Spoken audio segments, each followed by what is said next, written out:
स्वारगेटला तर येऊन पोहोचलो होतो, पण कसलंच काहीच बुकिंग आम्ही केलं नव्हतं, कारण प्लॅन आमचा अचानक झाला होता.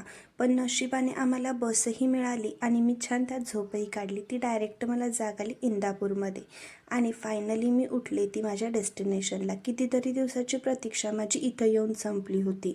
पहाटे आम्ही लवकर पोहोचलो होतो, त्यामुळं रूम काही लवकर मिळाली नाहीत. त्यामुळं दर्शनाला थोडा वेळ झाला, पण दर्शन खूप छान झालं आणि फायनली मला स्वामींचं दर्शन झालं.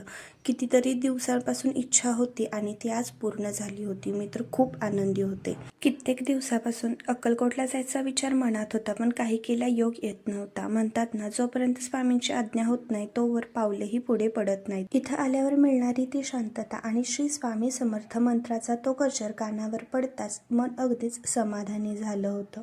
दर्शन छान झालं होतं. त्यानंतर पेटपूजा केली. मग म्हटलं पुढचा प्रवास करावा. ते कुठं हे पुढच्या व्हिडिओमध्ये सांगते.